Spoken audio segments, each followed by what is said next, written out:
Welcome to All Right in Sin City, a podcast about writers and writing in the Windsor, Detroit region. Your podcasters today are Irene Moore Davis, author, educator, and local historian.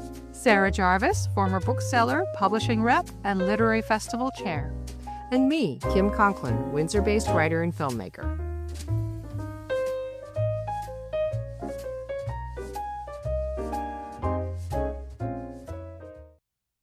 Curtis Chin is the author of the award-winning memoir, Everything I Learned in a Chinese Restaurant.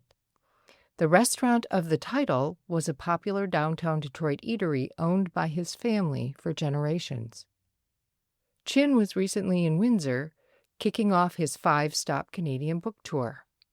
A co-founder of the Asian American Writers Workshop in New York City, Curtis Chin served as the nonprofit's first executive director. He went on to write comedy for network and cable television before transitioning to social justice documentaries. Chin has screened his films at over 600 venues in 20 countries. He has written for CNN, Bon Appétit, the Detroit Free Press, and the Emancipator/Boston Globe. A graduate of the University of Michigan, Chin has received awards from ABC, Disney Television, New York Foundation for the Arts, National Endowment for the Arts, and more. We caught up with him at Biblioasis Bookshop. This podcast features the highlights of his book talk and his conversation with Scarlett Kennedy. You can find out more about the book and Curtis on his website, curtisfromdetroit.com. Hi, everybody. My name is Curtis Chin. I'm the author of this memoir, Everything I Learned in a Chinese Restaurant. And as the title says, I grew up in a Chinese restaurant. But I like to think of this as not just any Chinese restaurant. I like to think of this as the Chinese restaurant in Detroit. The book is structured into three sections of 8 stories each, because 888 is good luck to Chinese people. So there are 8 stories in elementary, middle school, 8 in high school, and then 8 in college. But I start out the prologue actually talking about my family's journey to Michigan. And there's 2 reasons I wanted to do that. The first is that if you do read about Chinese American history, it's oftentimes based in California, right? Or maybe Hawaii, maybe New York. You don't really think of Asians as being in this part of this country or this part of this continent. But that's where we were. So I wanted to pay respect to that. And the second thing is that I don't think you can know a person's story unless you actually know the family's journey, because so much about the things you value, the way you see the world, the things you aspire for are really shaped by them and the things that they want. And so I wanted to just sort of, pay respect to them. So I'm going to just start off with the first page and talk a little bit about their journey. Everything I learned in a Chinese restaurant. Welcome to Chang's. Is this for here to go? Armed with a smile and a red waiter's jacket with a perpetual plum sauce stain. That's how my dad greeted any new face who entered the lobby of our popular Chinese restaurant in Detroit.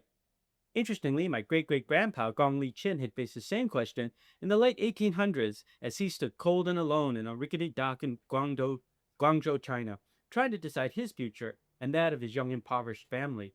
For here to go. For here to go as I got older, it was a question I asked myself. Starting in our restaurant's long and open back kitchen, where my family made some of our most popular items, including the tangiest barbecue pork and best-smelling almond cookies, my mom taught me my first lessons. Before diving into math, English, and geography, she began with a little American history, tales of elders and ancestors, our family as prologue. And so that's what the prologue does. It just sort of follows that journey. It starts off with Gong Li Chin, who moved from Canton, China to Canton, Ohio, before realizing there weren't actually Chinese people there. And then moving up to Detroit. At that time, the auto industry was just starting. He tried to get a job in one of the factories, couldn't get that work because of the discrimination that those early immigrants faced. And so he took the only job he could, which was the hand laundry. Worked really, really hard, saved up his money, and eventually opened up his own laundromat on Charlotte Street. I don't know if anybody here is familiar with Detroit geography. It was right downtown. And the reason that fact is so significant is because soon after, the United States enacted this thing called the Chinese Exclusion Act, right? And for the first time ever, they banned a certain group of people from coming in, and it was directed against the Chinese. And, there were 2 exceptions, though, to that rule. The first is if you were a student, and the second is if you owned your own business. And because he owned his own business, he was able to bring over his son and then his grandson, and that's why my family had that long history in Detroit. And so the prologue continues through the 20s when they opened up their first grocery store, the 30s when they opened up their first restaurant, and then 1940 when they opened Chung's Cantonese Cuisine, which is the restaurant that I grew up in, right? It was the second location. They destroyed the old Chinatown, but I grew up in the second location of it. And then the prologue goes all the way up to the 60s. At that time, the United States was going through the civil rights struggle, which we're still going through now. And things are really violent back then, right? Like buildings are burning down, people are being killed in the streets. The National Guard had to be called in Detroit, and they brought in tanks, right, to quell the violence. And they shut down the city for 5 straight days. And if you guys know anything about Chinese restaurants, they don't close for 5 straight days, right? And so, what do my parents do? Luckily, though, they found time to have sex in those 5 days. And 9 months later, I was born as the riot baby. And so, yeah. So people always ask me, oh, why do you talk about social justice so much? And I say, well, without that incident, I probably wouldn't be around. So I kind of have to. And so that's this book. I mean, it's this joyous look at this wonderful American city called Detroit. And, this family, they should try to do the best they can, in this family business. And so it's been really wonderful. I've done, I don't know exactly how much, somewhere between 340 and 350 of these book talks now, in 9 countries. Oh, this is my 10th country now. Yeah, so that's exciting. I've done everything. Pin board. Huh? You need a pin board. Yes. You got to put me in the double digits now. Yeah. You're over the top 10. But yeah, I've done everything from Oxford University in the UK all the way to the largest U.S. military base in Asia, Pistons, Lions, for a motor company. It's just been really a wonderful, wonderful journey. And so as I mentioned earlier, is that one of the reasons I really wanted to come to Canada is because if you grew up in Detroit, you understand there's this close relationship between the two countries, right? I mean, I grew up watching The Friendly Giant in Coronation Street, the rivalry between, the Maple Leafs and the Red Wings. It's like, what I always said, that, we like the Canadians better than we like the people from Ohio. It's like, it's like, so I don't like what's going on between the two countries right now. And part of this tour is, making sure that we stay connected and we continue learning from each other. And we continue these conversations. A few of the events that I'm going to be doing here in Canada are, have a fundraising component to support local nonprofits. Like tonight, I'm going up to Sarnia.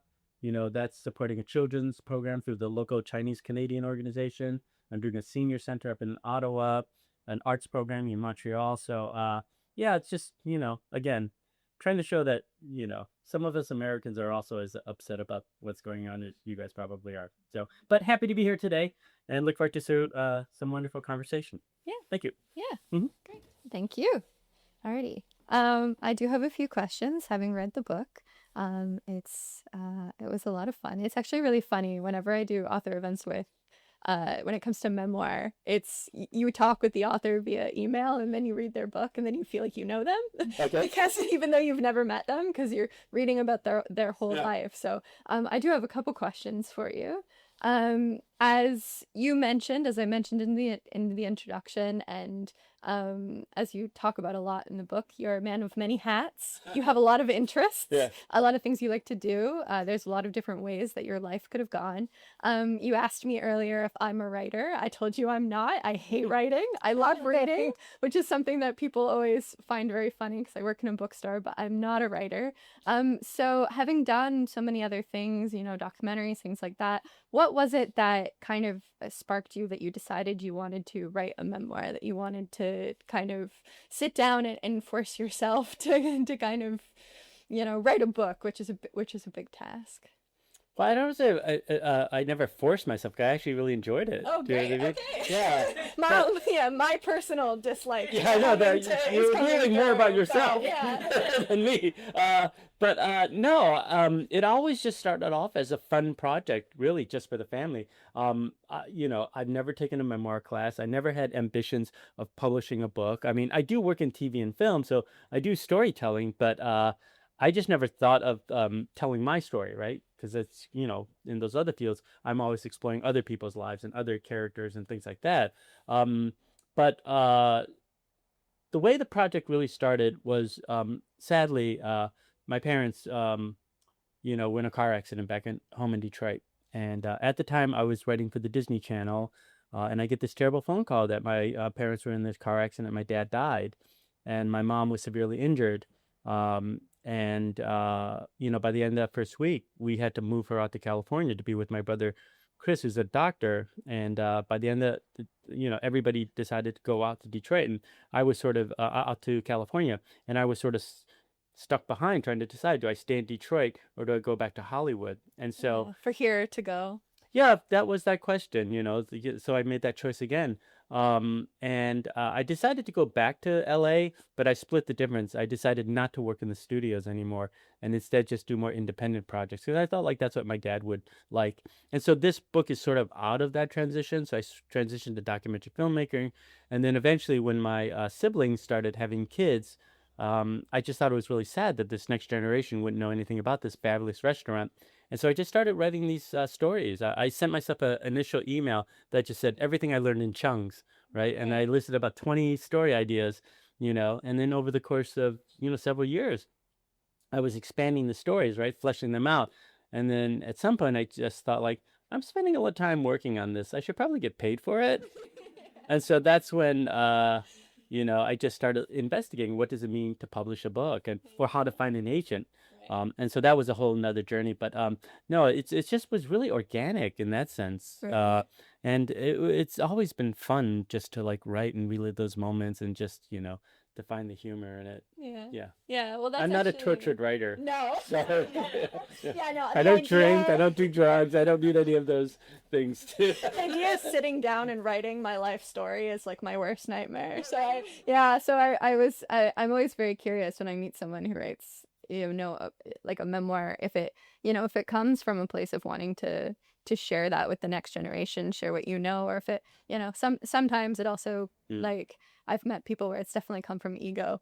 But that's story for another day, but I'm just always curious. Are you analyzing me right now? No, it's actually it's a therapist session. I hope you're ready. Like afterwards you leave, you're like, boy, that writer was No. I don't often do Q&A, so Okay, we're okay, also okay. I'm this is just like the baking. I'm an amateur at this as well. So so it's actually it's you can tell that the story comes very organically. The tone that you take throughout the book, you're dealing with a lot of very difficult, you talk about, you were raised in Detroit. It was a very segregated city during that time. There was a lot going on. You were also, a gay man trying to deal with coming out. There's a lot of kind of difficulty with that as well. But the tone in the book still continues to be very kind of like witty and funny, and there were times where I found myself like laughing out loud, kind of along with you. So did you do that on purpose, or did it kind of come naturally just looking back on your life? Did you find you kind of had this tongue-in-cheek way of kind of viewing it, or were you trying to add that like lighthearted element to it? First of all, these cookies are really delicious. Oh, thank so you. You're not Ernest Baker. If you guys haven't tried a cookie, you should grab one. The one thing that someone did say to me, so the way I started writing it after I was just doing that stuff by myself, COVID sort of started happening. And so I started signing up for these free online meetup groups, right? So I was in these writing groups with these people from all across the world. Like I'd sign up for groups in Scotland, Germany, Phoenix, Arizona, because I just sort of wanted to see how the story would play in these different things. And one thing one person said to me was that, it's the most important thing about a memoir is that it should sound like you, like as if you're just, having dinner with them, right? And I think that's just what I was going for. It's like, does this sound like me? Does it sound like something that would come out of my mouth? And that's why it's like, when I was doing the audiobook, and we talked about that, it was with the other people, it felt really natural in that sense. I didn't feel like I was forcing anything. Right. Yeah. Just how you would tell the story if you were Yeah, just just pretending I'm talking with someone. Yeah, I think so. Yeah. Well, that answers my question. Hmm? So Detroit is a very culturally rich city. It has a lot of it's kind of a melting pot. It has a lot of different kind of cultures that have all kind of come together. You were there during a very kind of iconic time frame. You talk a lot about Motown. You mentioned about Bruce Lee movie that you went and saw at the theater, stuff like that. I was just wondering if you could talk a little bit about some of those cultural influences that you had and how those kind of helped, I guess, shape your you're becoming of an artist yourself. Well, yeah, I mean, Detroit is such an iconic city, really, right? I mean, so many great things came out of it, and in many ways, it's the city that defines America, right? It's where the middle class was born, right? Because of the auto industry, and also, sadly, the loss of manufacturing represented, America's shifting position globally too. But in terms of the culture that comes out of it, I mean, you just have to mention Motown, but there's all these other things, other music traditions, that have come out of it. And so that's a wonderful backdrop, I think, for anybody to sort of grow up in. I think that one thing for me as an Asian American specifically, that scholars have talked about is that I did not go through what a lot of other Asian Americans go through, which is like, am I American or am I Asian? Like what percentage is whatever. I'd always saw myself as Asian American fully, right? I don't go through that struggle. The struggle that I was going through, I mean, beyond the gay thing, but the struggle that I was going through about my race was more external. It was really about, I am Asian American. How do I fit in this black and white world, right? I never really was going through this internal struggle like, oh, if I do this, am I more Chinese? And if I do this, am I less American? So I think that's one thing that people have commented on. I had a very strong sense of being Asian American. So yeah, no, I just love Detroit, I mean, just the Tigers, the Coney Islands, like I love coming back for Fago, you know what I mean? And if you like Detroit, there's so much Detroit history in this book, right? Like the closing of Hudson's department store to the Tigers winning the World Series. It's just like, it's a Detroit memoir as much as it is mine.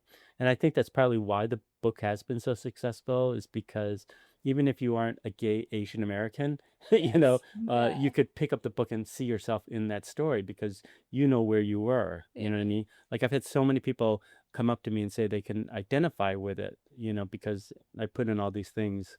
Yeah. Mhm. Yeah, well I guess that's where I was trying to go with the question is like, we here in Windsor, especially like people who are younger like me who maybe, weren't alive during that time, you hear a lot about it. You hear a lot about the culture that came out of Detroit The and good or bad thing? I read it. both. Oh, both. Okay. Yeah, both, and how much it impacted. I mean, it had a lot of influence on Windsor. You had a lot of people who came over and moved here and brought a lot of that with them as well. So it was really fun to kind of read the book and be like, hey, I know about that. You know what I mean? I've been hearing about that my whole life. So it's fun to hear what it was like to like actually grow up in such a culturally like rich city like that. Yeah, and the other thing that people have said is that it's nice to read a funny book about Detroit in the 80s. Yeah. Because everything is dark around that time too. But I really want to show that, even though there were all these bad things going on, because I don't shy away from talking about them, but we laughed a lot as kids. You know what I mean? We had a really great time. And so I think that's what other people find appealing about the book, is that, it's a joyful look at Detroit, not a sad, dystopian look at the city. Yeah. For sure. We hear a lot, I think, especially like going back to kind of being a young person and not having lived through that time. We hear a lot nowadays about how divided we are. I think especially, well, you're here building bridges, so obviously there's some kinds of division. We're blowing up shit everywhere. Yeah. Internally, externally, we don't care. We're just like annihilating everything. It does kind of always feel like the world is about to burn down. But one of the other things I took away was just how much like it was a tumultuous time for you when you were a young person as well. I mean, you talk about you talk on page 243, you write, I'd grown up in Detroit, so my political awareness had come early and often. The issue of race seeped into every discussion, not just because of the city's history, but also because its current state as America's most racially segregated city. As an Asian American, I was constantly being asked to pick a side, black or white, whether it was on the playground or even in a restaurant. As you mentioned, you also, dealt with the AIDS crisis. You lost friends to all different kinds of violence. Do you find having, grown up as a young person during that time, and now also being a part of the world at this time, are we more divided now, do you think, where it's just more noticeable to people who couldn't see it before, the division? Or do you think we're kind of, it seems like the world is ending, but the world's kind of always been ending? How long is this reading? Long question. Yeah, no, there's so much to answer that in terms of the comparison. I think that what's interesting and the perspective that I bring, you know, um, is might be unexpected is that for people who haven't read the book before, or yet, when my family moved from a black neighborhood to a white neighborhood, the way that I tried to figure out how do I deal with all these white people was I decided to become a Republican. Right? And so for a big part of the book, I'm like, in high school, I'm like the senior class president of the National Honor Society. I co-founded the Young Republican Club, Students Against Smoking. Margaret Thatcher was my imaginary girlfriend. I was like a total right winger. And so in that sense, I feel like I have a unique perspective to sort of all these horrified looks in the room. Sorry, I do Yeah, if change. you want to know about that, you have to go read the book. I do change by the end because I go to Michigan, and when you go to college, you become woke, right? It's true, and so I do have that journey of understanding that political party, right? And there's a lot of the things that were set in motion then that are actually, coming to fruition now, and I think that's what makes it an interesting book in that sense. A lot of the reasons why I left that party are just things, maybe I just saw it earlier because of my position as a gay Asian Buddhist working class person, things that sort of made me feel like, wait, these people are not looking out for me. These people are not like, despite what they say, and so like, for instance, when I was a closeted gay kid, as a Republican, one thing that drew me to them was that with AIDS, they said we should have compassionate conservatism, right? It was a term that they used. And I thought like, okay, we're Buddhists, right? Compassion is what we talk about all the time. This is perfect, right? But then you'd go to these Republican club meetings and these people were totally not compassionate, just very judgmental about these things. And so it was just that learning of like, okay, this is what they say they are, but this is what they really are. Do you know what I mean? And so that slowly pushed me towards the other side of the political spectrum. Yeah, there's a moment you talk about in the book where you're watching like some coverage on the AIDS crisis with your mom on the news. And you ask her what she expects the president to do, and she says help. Yeah. And I was like, I feel the same way now, 40 years later. Like it's a very similar situation. Like we feel so divided, but it's kind of like I was actually defending Reagan right against my mom. You know what I mean? It's like, leave him alone. He's fighting the Russians, but he's respect. You know what I mean? What do you want him to do? And she just said this one 4-letter word. She just says help. And it was so simple. You know what I mean? And like so, as a young person, young Republican, it made no sense to me. Like it was just too. You know what I mean? Yeah. Yeah. Exactly. So the title of the book is Everything I Learned in a Chinese Restaurant. Food is very important. The way that food connects us to each other is very important, and the way it can food can cross sort of these divisive lines that we've created for people is a very important part of the book. But oftentimes now, food work and like food labor and restaurant workers and stuff like that, like we look down on them now, despite the kind of the way that they're so important to like our communities and towards creating these spaces of acceptance and stuff like that. Do you think everything else in your life staying the same if the title of the book had been Everything I Learned in an Allstate insurance office? Do you think that would I don't think I would have written that book. Yeah. Do you think it would have changed a lot if it hadn't been a restaurant that you grew up in, but it had been something else, even if everything else in your life had stayed the same? Well, I think the one thing about it that's unique about a Chinese restaurant is that you really can go in and see a cross-section of the city. Like we had everybody from Mayor Coleman Young to the pimps and prostitutes to Oscar-winning actors coming in. And so I feel like that unique aspect, right, where is it almost like the American town hall, right, now, really offered me a great perspective. And so, people oftentimes ask me, like, what's the greatest lesson that you learned growing up in that Chinese restaurant? And I always say, it's something my dad taught me. when you're a little kid, oftentimes your parents say, don't talk to strangers. My dad said the exact opposite. He's like, talk to strangers. Yeah. And who he was talking about were these people sitting in our dining room because, my dad was a kid from Chinatown. He never left. He never went to college. He didn't know what opportunities existed outside of those core walls, but he knew he had this dining room full of people who did. And so anytime he met someone he thought, was really happy or just good nature or whatever, he called all 6 of us kids and run over and barrage them with questions of, what do you do for a living? How'd you get your job? How much money do you make? And it's just this idea of being able to talk to people who are different from you, people not being afraid to ask questions when you don't know the answer to something, and most importantly, not being afraid to ask for help. Because my dad asked for help all the time from the customers. Can you help our kids? Can you recommend something to them? Can you tell them about this and that? And I think because of that, I'm not shy about these things, right? And admitting when you don't know something or you need help with something. And so, that's just something that's guided me and I think has given me the life that I've had. I mean, between this book tour and all the films I've made, I've gone to over 1,000 places in 20 countries. Being able to talk and connect with people is just, it's a gift that I think was given to me because of that Chinese restaurant. Yeah, very much so. Mm-hmm. First thing I mentioned to you all is that, you're supposed to read this book as if it's like entering a Chinese restaurant. That's why the opening line is welcome to Chang's. Closing line is, please come again. It's all the chapters are like, noodles, appetizers, stuff like that. This is chapter M7, if that means anything to you, like, as a Chinese menu. Okay, so again, this is chapter M7. It happened towards the end of the book. Okay. Being a creative writing major made me the literary expert at Chang's. That was inevitable as my dad asked every customer, have you met our number 3? He's the writer in the family. Every time he mentioned my program, the number of students accepted got smaller and smaller.